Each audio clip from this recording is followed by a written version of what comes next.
Hello mga sangkay, good morning, good afternoon, good evening sa inyong lahat, saan mang sulok ng mundo.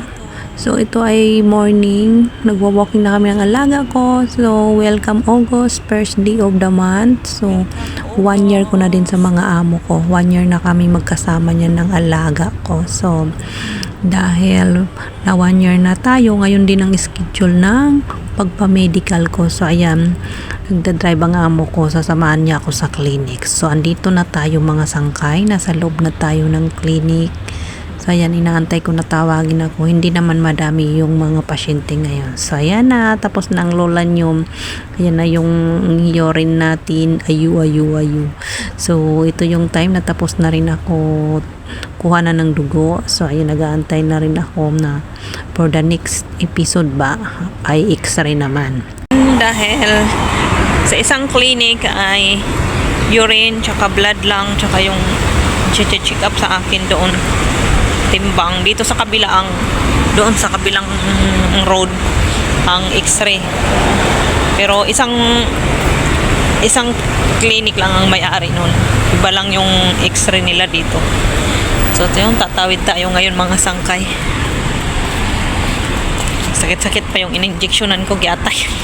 At saka ito na yung isang clinic para sa pag-i-x-ray. Kung makikita nyo niya, may nakapumima kasi dito din ang office ng amo ko na nagpapamedical sila.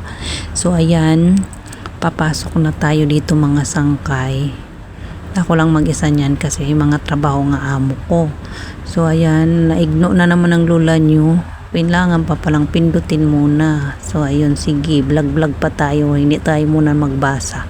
So ayan na ako dyan sa counter. So ayan, binibidyohan ko na wala gano'n silang mahiganong pasyente ngayon na marami, kaya madali lang ako natapos. So ayan, for x-ray ng lola nyo. At saka ito, tapos na.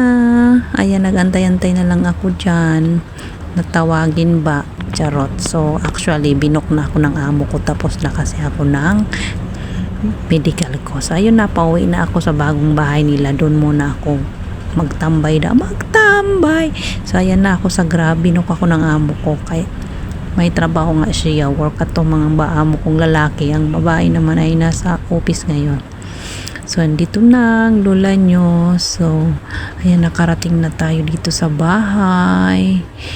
Ayun, maglinis muna ako dyan. Tour ko muna kayo sa bahay nakin. Hindi, actually ito yung bahay na ng amo ko. Ditong part ay ang sa ano ba yun? Sa last floor. Dito yung room ko. So itong August kasi ay maglilipat na kami. So ayan, ito yung ano namin dito ako magtutupi ng mga damit dyan na area na yan, connecting sa room ko. O diba, tingnan nyo.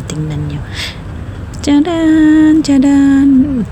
Yun, ito yung room ko, lahat ay mga bago. Yung yung bed ko ay super single siya. So yun, wala pang ibang mga mga lagayan ng mga damit, mga furniture na iba, hindi pa na-deliver daw. So ayan, lahat yan na ayaw ng mga amo magdala ng mga luma na nagagamit. So yan, in-order nila lahat ng mga gamit dito ngayon, ay lahat talaga ay mga bago. So yung pinapasilip ko lang sa inyo mga sangkay, ito yung magiging future na room ko. So dito na tayo, magtrabaho na tayo. So ito na nga, sipagsipagan na tayo. O ayan na ang lola nyo. Hanggang dito na lang mga sangkay. Sipag lang, matas ang ringgit. Bye bye.